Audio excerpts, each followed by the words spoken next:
Bom dia, meus amados. Hoje é quarta-feira, dia 3 de julho de 2024. E pela data de hoje, vemos que já passamos metade de mais um ano. O tempo está realmente acelerado. Vamos trazer hoje aqui alguns temas. Colocaria o título Saber o momento certo de agir.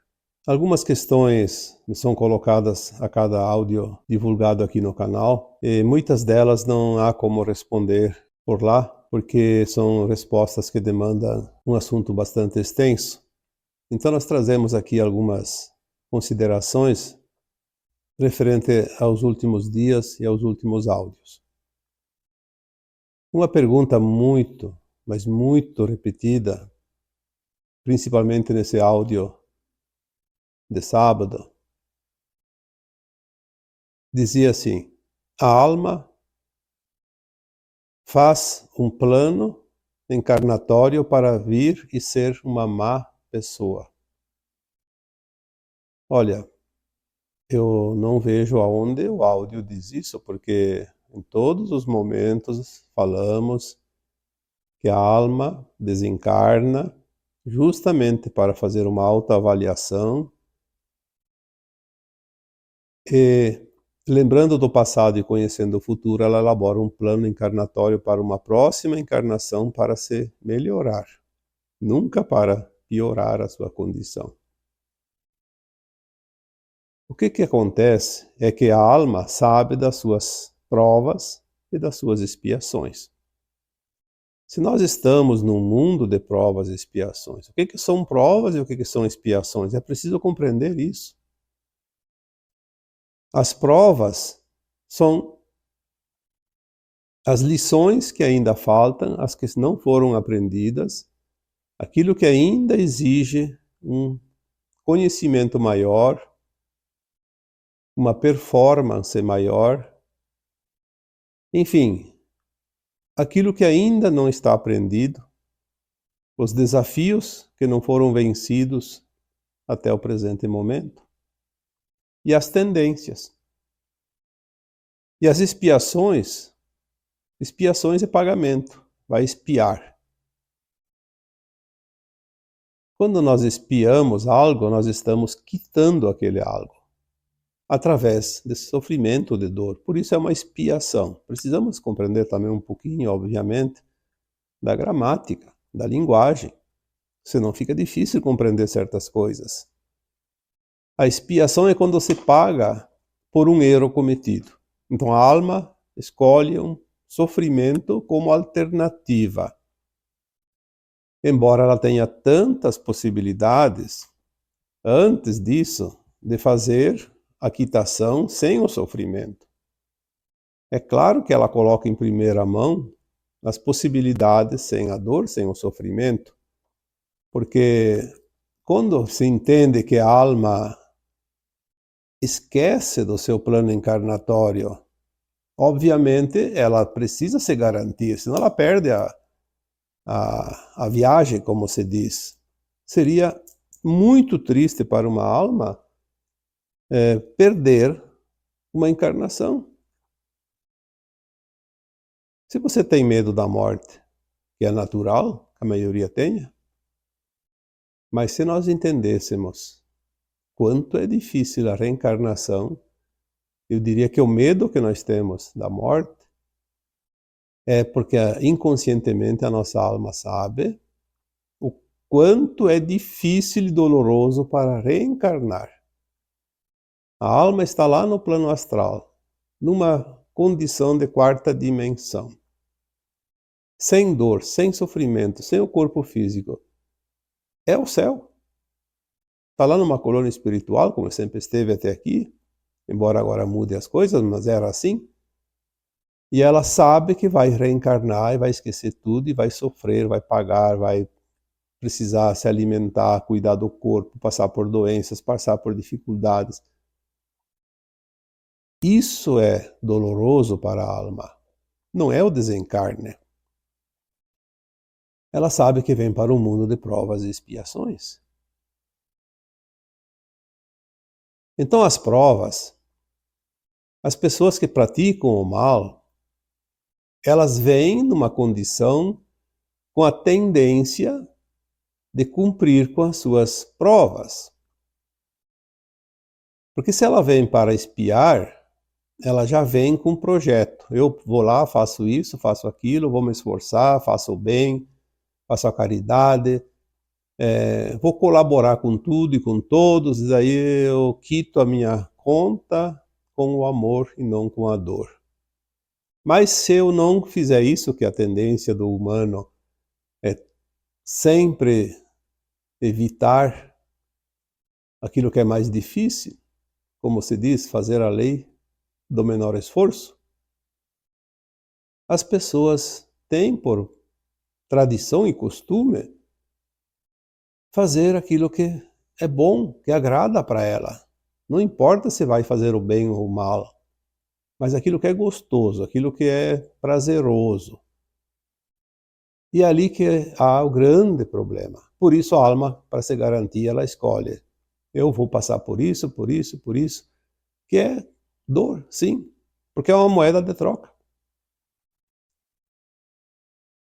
Mas quando ela vem na condição de superar as provas, ali a coisa é mais complicada. Vamos dar alguns exemplos, porque eu acho que os exemplos são mais fáceis de compreender. Se uma pessoa que está encarnada agora é uma alma, obviamente, todos nós somos almas num corpo físico. Naquele período entre vidas, no além-túmulo, essa alma fez a sua revisão, a sua autoavaliação, e ela sabe que numa vida passada ela traiu seus relacionamentos, as pessoas, seu cônjuge. Então ela tem a tendência da traição.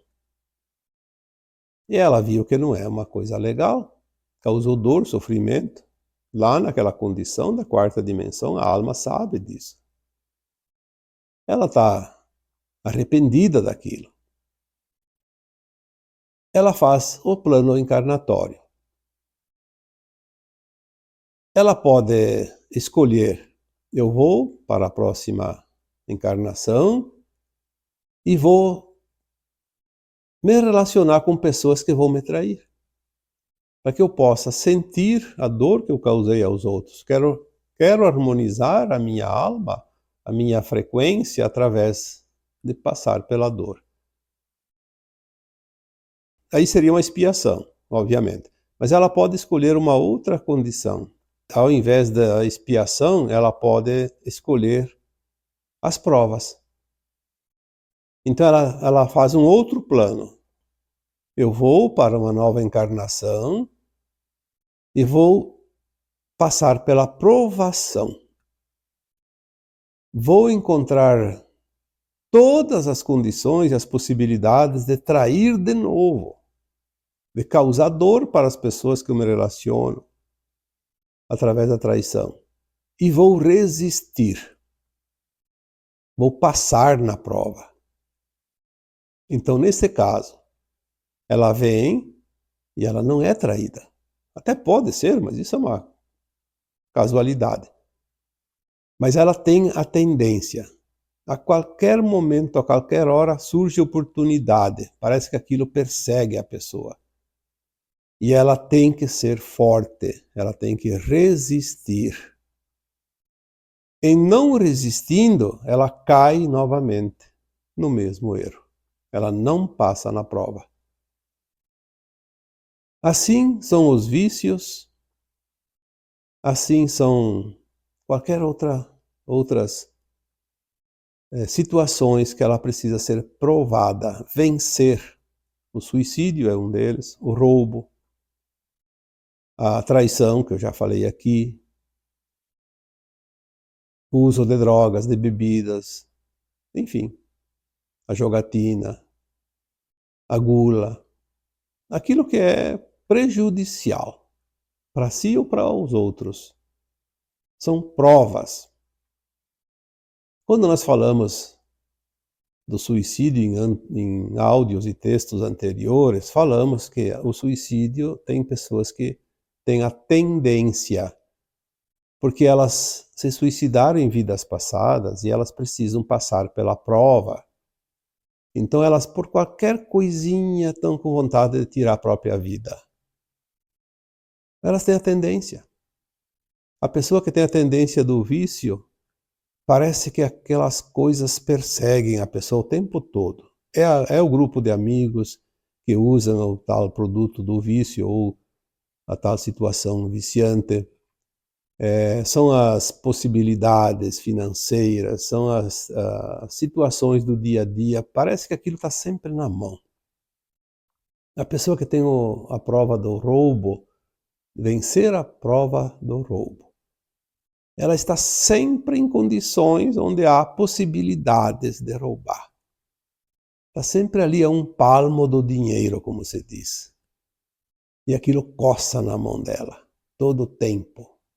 A pessoa que não tem a tendência do roubo, ela tanto faz se tem ou não tem condições. Se ela tem lá um cargo que tem que mexer com dinheiro e tem a possibilidade, ela nem se importa com aquilo, nem é tentada. Ou então ela tem posições em trabalhos, em cargos, onde não tem a mínima possibilidade e também não faz diferença nenhuma. Porque essas tendências é que trazem a possibilidade e a oportunidade de vencer as provas. Todas as pessoas que praticam o mal, elas não fazem porque fizeram um projeto de alma de vir aqui e praticar o mal. Elas são testadas quase que permanentemente. E elas continuam fazendo o mal. Algumas, obviamente que não, porque vencem as provas. Mas a maioria não passa das provas. Por isso há tantas e tantas e tantas encarnações. E como digo mais uma vez aqui, apesar de ter alguém que acha que não, as reencarnações não são imposições de quem quer que seja, nem da luz nem das sombras. A alma, depois que retorna ao plano astral, fazendo a sua autoavaliação, ela vê os deslizes que ela cometeu e ela precisa voltar para fazer o ajuste. Porque ela sabe que se ela não fizer isso, ela não vai evoluir, não vai sair daquela estagnação. Então eu gostaria que cada um que ainda tem essas dúvidas, que raciocine um pouco, coloque ali a sua consciência para trabalhar um pouquinho e compreender, porque é tão fácil. A alma não escolhe vir como bandido. Ela faz um propósito de vir e vencer a prova que lhe falta, que ela ainda não venceu. Mas ela sucumbe. Quando nós falamos que a alma escolheu passar por essa experiência, sim, mas não quando ela fez o projeto encarnatório. Você que está ouvindo aqui, você é uma alma, só que está encarnada. E se você decidiu, na hora que aparece uma situação, escolheu, por isso nós dissemos que todos têm escolhas, surgiu a oportunidade, você não fez o propósito de alma antes de encarnar, de falhar. Mas agora que surgiu a oportunidade, você tem a escolha. Você escolheu passar pela experiência de repetir novamente a queda naquela prova. É uma escolha, sim. Porque você sempre tem escolhas. A pessoa que está ali casada e apareceu uma oportunidade de sair com uma outra pessoa e trair o seu cônjuge. É a prova da traição. Ela tem a decisão de escolher não ir, não trair, resistir, vencer a prova ou falhar. Ela não escolhe falhar, ela escolhe o prazer. Ela escolhe o benefício daquele ato. qualquer coisa que seja, ela vai gostar, porque se não fosse bom, seria fácil de resistir, mas é sempre bom. Seja roubar, seja beber, seja comer demais, seja fazer qualquer coisa, né? Trair, sempre tem um lado positivo, senão ninguém precisaria passar por prova, porque seria até um favor que viessem as situações e a gente pudesse evitar todas, porque não é bom. Tu não vai comer uma comida que não gosta. Agora, se é boa, tu come além da conta, como se diz. Então a alma, ela escolheu passar por aquela experiência, não lá no seu projeto. No projeto ela jamais vai colocar algo que vai prejudicar ela. Isso é ponto. Definitivamente é um ponto final. A alma sempre vai escolher o seu melhor. Mas ela tem a escolha, mais uma vez, a segunda escolha, quando a situação chega. Quando ela está encarnada. Ali ela tem a escolha novamente. Então ali ela pode escolher passar pela experiência de falhar.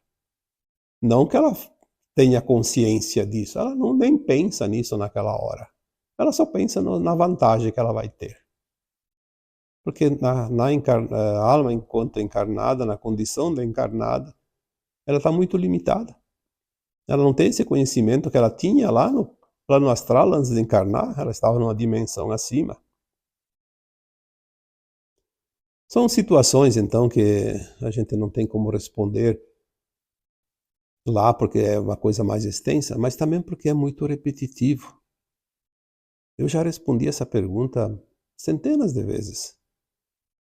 Mas sempre tem aqueles que não viram as respostas e, obviamente, querem saber. Então, não se preocupe. A gente sempre fica feliz quando as pessoas interagem, quando as pessoas demonstram interesse. E nós vamos dar um jeito sempre de trazer, de uma forma ou de outra, as respostas.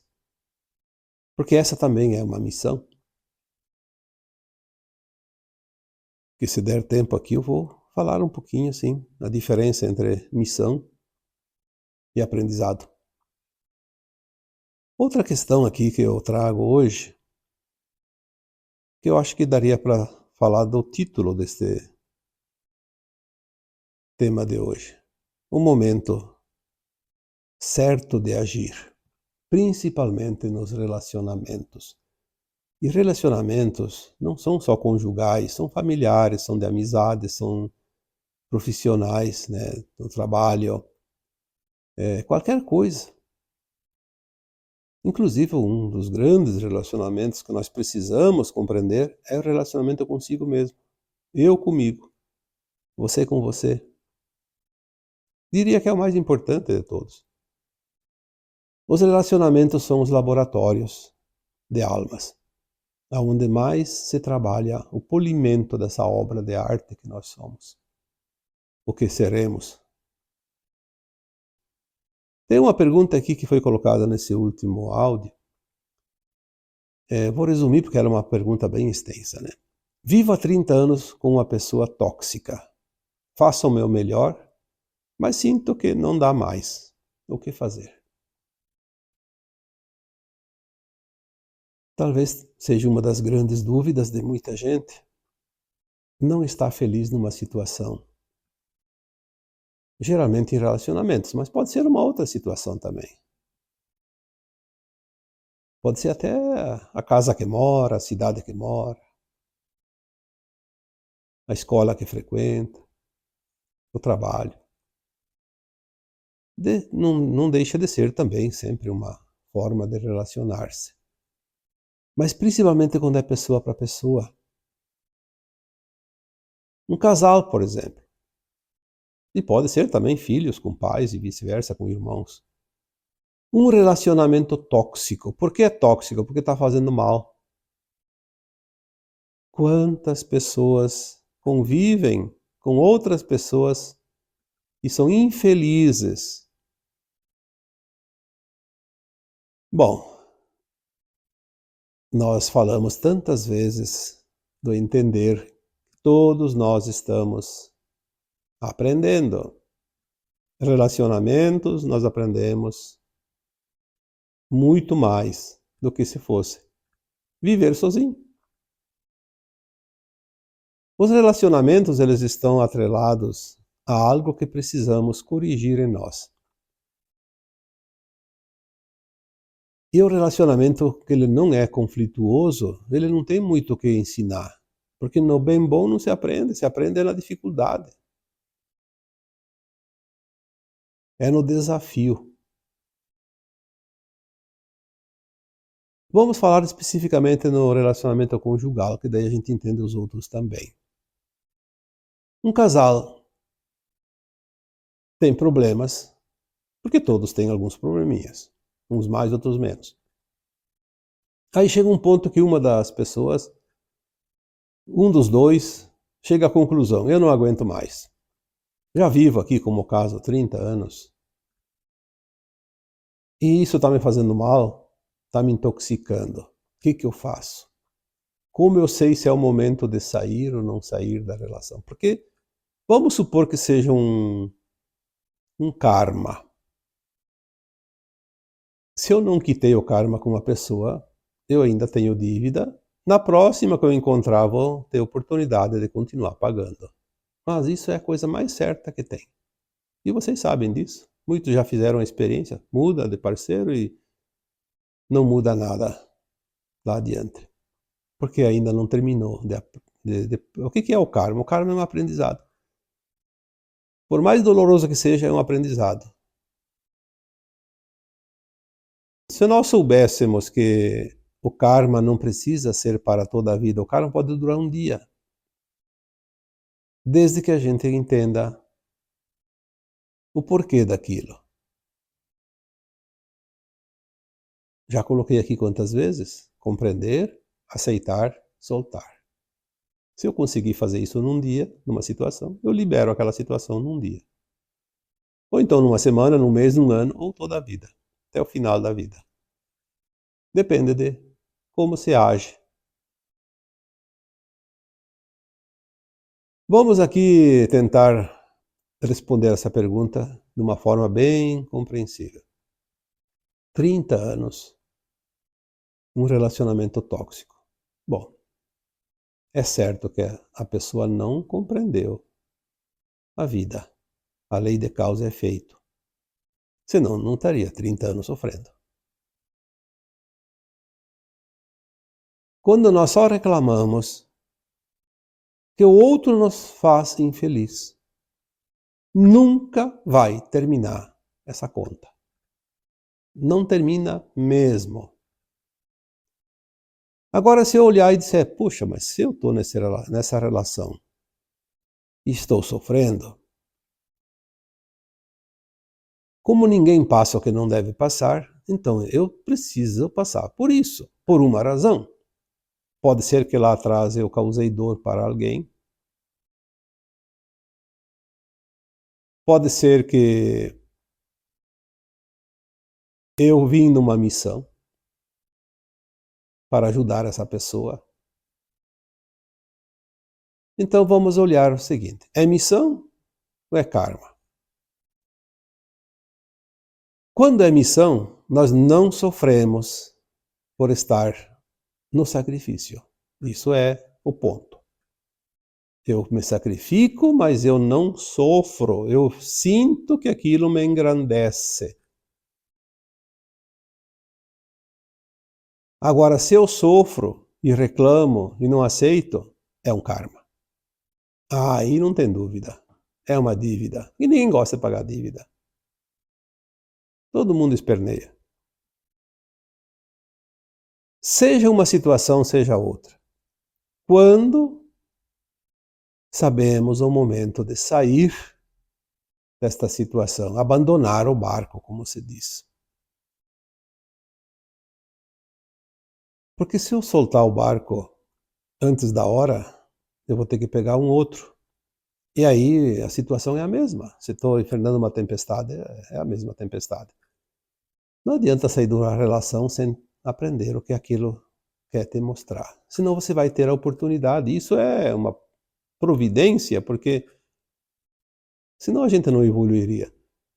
O destino está traçado, o universo sabe disso, e ele diz assim, você está ali para aprender. Você abandonou essa pessoa, fugiu da raia, a próxima vai continuar, porque senão você perderia a oportunidade e perde muito tempo.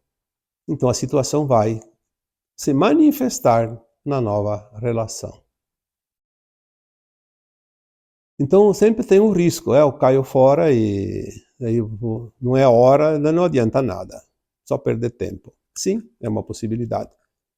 Mas também tem a possibilidade de ter terminado e a gente não sabe e está lá sofrendo. Então, na pior das hipóteses, continua. Então eu diria, se não está bom, se realmente a situação é tóxica, saia fora. Dá um jeito de sair. Na pior das hipóteses, vai continuar com outra pessoa. E na melhor das hipóteses, não vai mais encontrar ninguém, porque tinha terminado o sacrifício, o karma. Em qualquer situação, é bom fazer uma avaliação primeiro, antes de optar pelo rompimento, pelo afastamento. Por que eu estou passando por isso? O que isso está me mostrando? Se veio para mim, é para mim, não é para o vizinho. Eu pedi para passar por essa situação, senão ela não teria se configurado. Tem aprendizado. O que eu preciso aprender? Se eu estou sofrendo, é porque eu já fiz sofrer alguém lá atrás.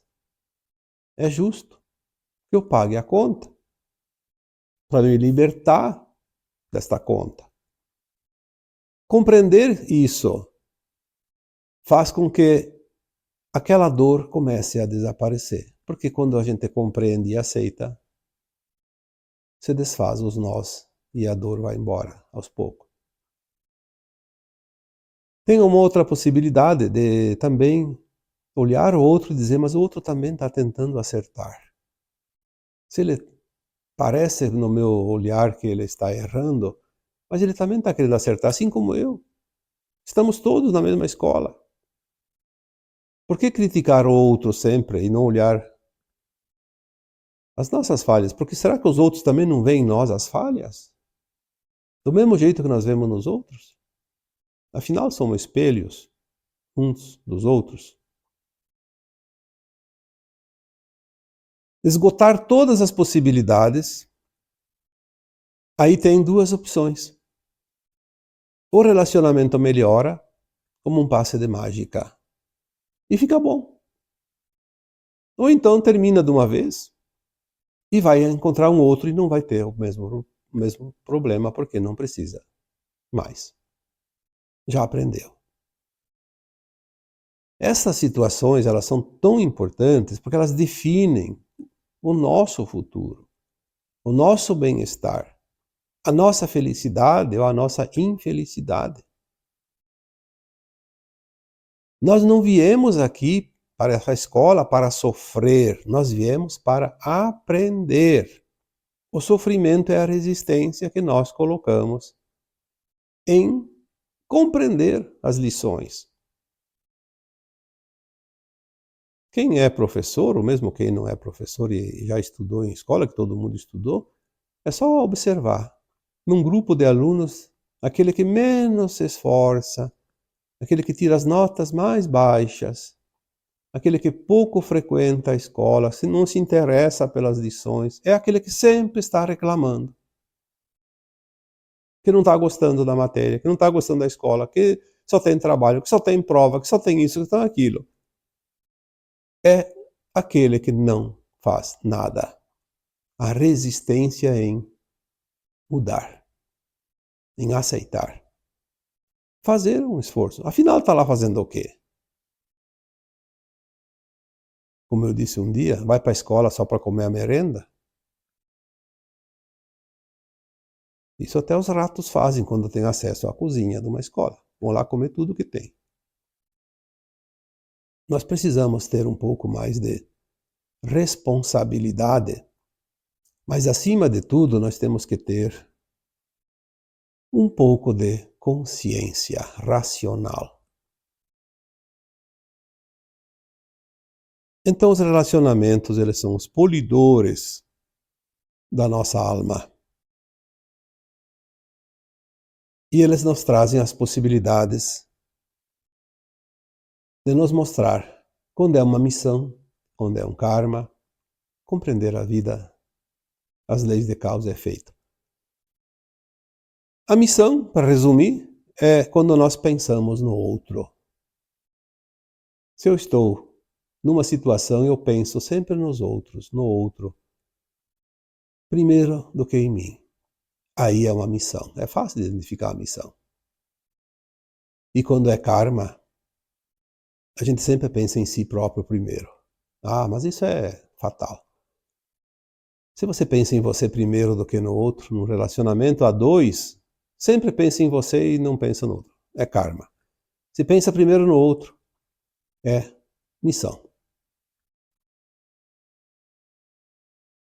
O final de um relacionamento, nós temos que pensar duas possibilidades, quando realmente precisa sair fora. Aí entra aquelas duas palavras, deixar ou largar. Nós sempre temos que optar por uma das duas situações, mas uma vai levar a bom termo a nossa missão, o nosso karma, enfim, qualquer situação. E a outra não leva a bom termo. Porque deixar ou largar não é a mesma coisa.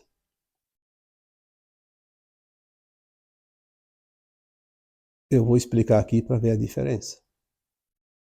Deixar é deixar o outro numa situação confortável. A melhor situação que eu posso promover para ele. Em qualquer decisão que eu tomar, eu vou deixar ele numa situação diferente. Se eu sair brigado, se eu sair encrencado, discutindo, divisões de bens, principalmente, direitos, deveres, se eu só pensar em mim, eu estou largando. Não estou deixando, porque eu não estou deixando o outro numa situação também, não digo confortável, mas o menos dramática possível. E quando eu largo, eu abandono a própria sorte. Que se vire, o outro problema é dele. Não estou nem aí para o problema do outro. Estou largando. Essa é a diferença. Uma vez eu fui explicar para uma pessoa essa diferença e ela não conseguia entender, daí eu tive que usar uma comparação. Você tem um cachorro e você não quer matar o cachorro porque não tem coragem, mas você também não quer ficar com o cachorro e não aparece ninguém para pegar ele, para adotar ele. O que você faz? Eu falo esse exemplo porque eu vi muitas vezes isso acontecer. A pessoa pega o carro, bota o cachorro dentro e vai deixar ou largar o cachorro em algum lugar. É a diferença, deixar ou largar. Tem alguns que não ficam pensando muito no cachorro, só pensam nele. Então eles vão bem longe, onde o cachorro não vai mais achar a estrada de volta, porque o cachorro ele tem uma certa distância que ele volta. Ele tem o sexto sentido, a intuição. Então ele leva bem longe, larga o cachorro num lugar ermo, abandonado, longe de tudo. Ele largou o cachorro e foi embora. Mesmo que o cachorro correu atrás do cara um pouco, mas depois ele cansa. Largou a própria sorte. Agora tem aquele outro que é um pouco mais compassivo, compreende mais, ele não pode ter o cachorro, não quer mais o cachorro, mas não quer matar o cachorro, não aparece ninguém para pegar, mas ele tem um sentimento de amor pelo cachorro, nem que seja mínimo o suficiente, para não largar em qualquer lugar. Ele faz o mesmo procedimento do outro, pega o carro, bota o cachorro dentro e vai para uma estrada bem longe. e deixa o cachorro próximo de uma casa. Ele sabe que aquele cachorro vai naquela casa. E provavelmente lá naquela casa, como é um lugar de interior, mesmo que já tenha 5 ou 6 cachorros, um a mais, a menos, não vai fazer diferença nenhuma. E ninguém vai matar um cachorro que aparece numa casa. Eu sei porque eu já vivi no interior, sei como é que funciona. A diferença entre deixar e largar. Isso vai mudar muita coisa na vida futura dessa pessoa, porque tudo é lei de causa e efeito, e tudo que é feito, um dia retorna para si, seja bom, seja ruim, na mesma proporção. E é esta lei que nós precisamos compreender, porque no áudio de sábado eu falei que não existe vítima, não existe algoz, existe a lei de causa e efeito. E as pessoas não entendem isso. Algumas teimam em refutar essa lei, porque acham que direito é só dele. E que não é justo pagar uma conta que está devendo de vidas passadas. Se não é justo pagar uma conta de vidas passadas, o que é justo para as pessoas que hoje estão causando e provocando crimes, por exemplo, e não vão pagar nessa vida? Vai ficar por isso mesmo? Será que a consciência vai esquecer isso? Então nós temos que ter um pouco de bom senso e entender que a vida é um eterno aprendizado e só depende de nós. A cada um segundo suas obras, a cada um segundo seus esforços. E foi isso que o nosso grande mestre nos deixou na sua passagem na forma humana. Dá tempo ainda de responder mais uma pergunta, porque essa é mais simplesinha e rápida, que me foi feita também nesses dias. Acender velas para santos e para as almas é certo? É errado? Olha, o que é certo e o que é errado? Se tudo é aprendizado, tudo é evolução, tudo é entendimento, eu diria que nós ainda temos pouca confiança em nós. Então nós precisamos depender de certas crenças. Nos certos rituais, se eu acendo uma vela para o santo, ele vai me ajudar. O que é a vela? A vela é uma luz que você faz. É um acender uma luz. O santo não precisa da luz. É você que precisa. Então acenda para você e peça para o santo te ajudar. Em vez de acender a vela para o santo e pedir para ele te ajudar. Mas tu pode pedir para o teu santo protetor auxílio, clareza, sem acender vela. É a mesma coisa. Então não justifica, mas se você acredita que aquilo vai aumentar a tua fé, então faça. Porque nós temos que acreditar. Porque nós estamos num tempo do crer para ver e não mais de ver para crer. Nós mudamos a nossa consciência agora. Se você não acredita, você não consegue. Então, se a vela faz você acreditar, acenda a vela. Vai te dar uma confiança maior. Vai te aumentar a frequência da fé. Mas o santo não vai se importar nem um pouco se você acender a vela para ele ou não. As almas que desencarnaram, que a pergunta era também para as almas, ali eu diria até que se tu tem a intenção de iluminar aquela alma, então você faz com uma vela, eu acendo a vela e ilumino aquela alma. Mas você pode iluminar enviando uma intenção em pensamento. Vou iluminar aquela alma. Vou envolver ela na luz para que ela possa enxergar lá no outro lado, se ela ainda está na escuridão. Vou interceder para algumas almas abnegadas do auxílio que recolham ela, que encaminhem ela. Sim, a intercessão. A intercessão é muito importante, mas não é a vela em si, é a intenção. que nós chamamos de a intenção de interceder, ou uma ação de intercessão também. Quando nós fizemos uma intercessão em favor de alguém, nós estamos fazendo uma caridade. Estamos ajudando intencionalmente uma outra alma, seja encarnada, seja desencarnada, a ter um pouco mais de crédito, porque eu estou colocando os meus créditos no pedido.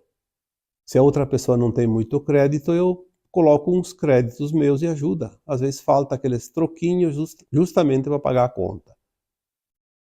Interceder em favor de é sempre uma obra de caridade. E é muito ouvida e muito apreciada pelas nossas entidades benevolentes que nos amparam. Então interceda sempre, sim. Faça algo para os outros, porque você está fazendo desinteressadamente, porque não é para você. Eu diria que os pedidos mais honestos são aqueles que nós fizemos para os outros. Porque quando nós fizemos para nós somos um pouco egoístas. E queremos mais do que é necessário. Mas quando é para o outro, a gente coloca uma medida mais justa. Então a intercessão, sim, é sempre importante. Mas acender vela, não acender vela, não passa de uma prática, de um ritual.